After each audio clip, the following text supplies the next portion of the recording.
আজই ডাউনলোড করুন আর এনজয় করুন আপনার পছন্দের শো। কাল শুধু বাড়ির লোকেরা নয়, আমার শরীরের ভিতর যে ছোট্ট প্রাণটা বেড়ে উঠছে, কাল সেও আমাকে সাহস জুগিয়েছে। আমাদের খুব তাড়াতাড়ি দুটো কাজ করে ফেলতে হবে। প্রথমত, উপাসনা কেন এরকম করছে, কিসের জন্য করছে, সেটা আমাদের খুঁজে বের করতে হবে। আর দুই, অনিকেতের সপক্ষে প্রমাণ জোগাড় করতে হবে আমাদের, যেভাবেই হোক। হ্যাঁ, সে তো করবই, কিন্তু তোমাদের সবার কি মনে হয় উপাসনা কেন এমন করছে? ও কি কোনোভাবে দাদাভাইকে চায়? হতেই পারে, মানে অনিকেতদার মধ্যে একটা ব্যাপার। এই মন্দার, তুই চুপ কর তো। এই আর কি মারার সময় নয়, চুপ কর। দেখো প্রিয়া, যদি তুমি যে কথাটা বলছো সেটা আমি একবারও ভাবিনি তেমনটা নয়। এই কথাটাই প্রথম আমার মাথায় এসেছিল, কিন্তু পরে ভেবে দেখলাম যদিও অনিকেতকেই চাইবে, তাহলে অনিকেতের ক্ষতি চাইবে কেন? যদি ওর সপক্ষে কোনো প্রমাণ না পাওয়া যায় তাহলে তোর হাজতবাস হয়ে যাবে। ওর যদি একবার হাজতবাস হয়ে যায় তাহলে উপাসনার লক্ষ্য তো পূরণ হবে না, ওর চাইতে তো পূরণ হবে না। তার মানে ও অনিকেতকে চায় না। আচ্ছা শ্যামলী, তোমার সঙ্গে উপাসনার কি আগে থেকে কোনো শত্রুতা? না না, সেটা তো সম্ভবই নয়, কারণ তুমি তোকে চিনতেই না। আচ্ছা তাও একটু ভালো করে মনে করে দেখো না যে কোনোভাবে আগে কি তোমার সঙ্গে ওর কোনো যোগাযোগ হয়েছিল? না গো না, বিশ্বাস করো, ওকে আমি আগে থেকে চিনিই না, ও আমার পূর্ব পরিচিত নয়। কিন্তু তুমি জানো, যখন আমি বাড়িতে গেছিলাম দুপুরবেলা, ও যেভাবে কথাগুলো বলছিল, আমার কথাগুলো শুনে মনে হচ্ছিল ওর বহুদিনের সংসার করার স্বপ্ন আমি ভেঙে দিয়েছি।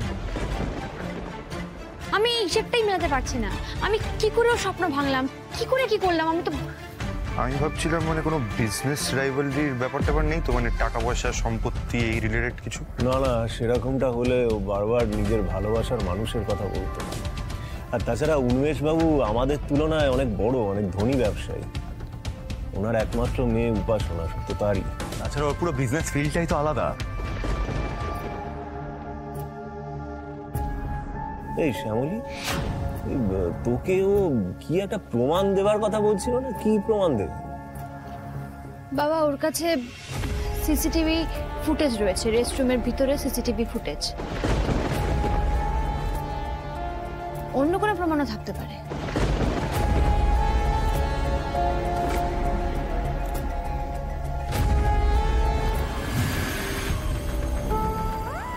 উপাসনা এরকম অদ্ভুত ব্যবহার কেন করছে সেটাই বুঝতে পারছি না। কেনই বাবা ভাবছে যে ওর জীবনটা আমি নষ্ট করে দিয়েছি, ওর সংসার আমি ভেঙে দিয়েছি, আমি সেটাও বুঝতে পারছি না। ওর অতীত না জানলে ওর সম্পর্কে কিছু ধারণা করাই সম্ভব হবে না। আঙ্কেল, তুমি একমাত্র আমাদের সাহায্য করতে পারো। আসলে আমার টিম এ ব্যাপারে অলরেডি কাজ শুরু করে দিয়েছে। একটু ধৈর্য ধরো। বিশিষ্ট ব্যবসায়ী উন্মেষ সান্যালের মেয়ে যখন, তখন কিছু তো ইনফরমেশন পাওয়া যাবে। আচ্ছা, কোর্ট তো 7 দিনের সময় দিয়েছে, তাই না? হ্যাঁ, কিন্তু তার মধ্যে তো আজ একটা দিন চলেই গেল। সে ঠিক আছে, আসবো।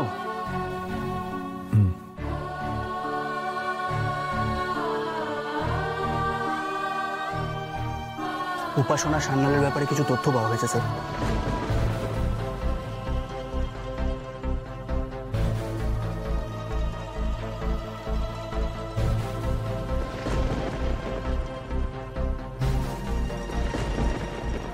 কি ওরা পুলিশের কাছে গেছে? পুলিশকে হাত করার চেষ্টা করছে নাকি? সেটা তো ঠিক বলতে পারবো না ম্যাডাম, তবে একজন বড় অফিসারের কেবিনে ঢুকেছে।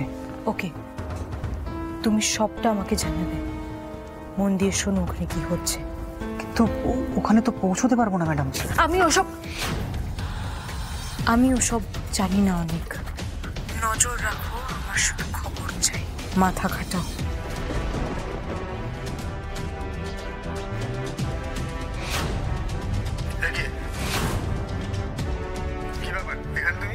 ভেতরে এলে কি করে?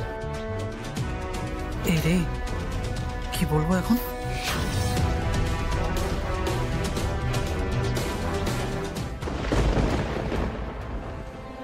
তিন দিন আগে না আমার স্কুটারটা হারিয়ে গেছে।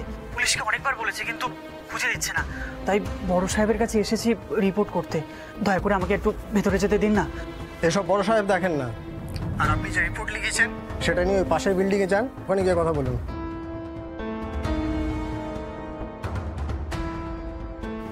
ম্যাডাম সবটা শুনুন, শুনুন, ওদের উপর নজর রাখবে আর ওদের প্রত্যেকটা মুভমেন্টের বিষয়ে আমাকে জানাবে। ঠিক আছে ম্যাডাম।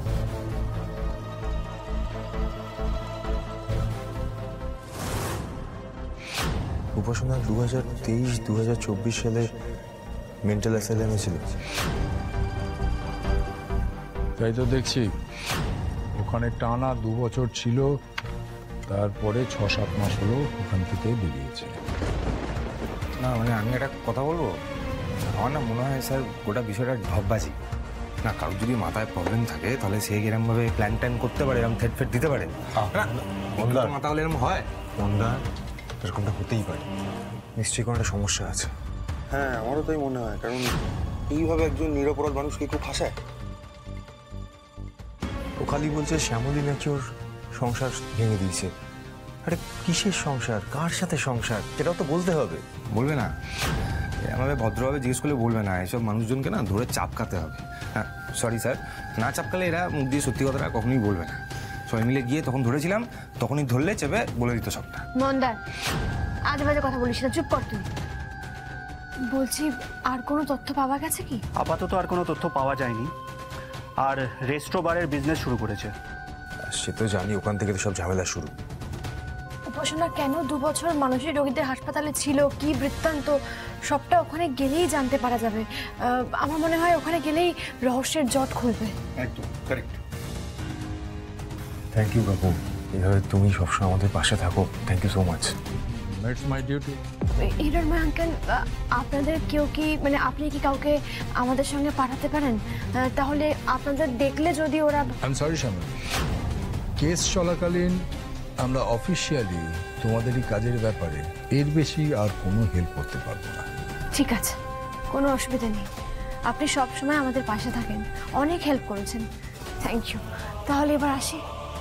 আর তুমি তো আছোই, সব ভালো হবে। আসি।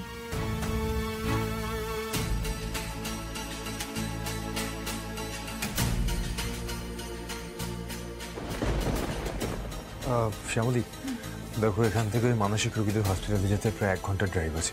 প্রতিম, তুই শ্যামলীকে নিয়ে বাড়ি চলে যা, মন্দার আমি যাচ্ছি। না না, আমি যাব। শ্যামলী, তোমার এই শারীরিক কন্ডিশনে... আমি একদম ঠিক আছি, আমায় নিয়ে একদম চিন্তা করো না। কাল শুধু বাড়ির লোকেরা নয়, আমার শরীরের ভিতর যে ছোট্ট প্রাণটা বেড়ে উঠছে, কাল সেও আমাকে সাহস জুগিয়েছে।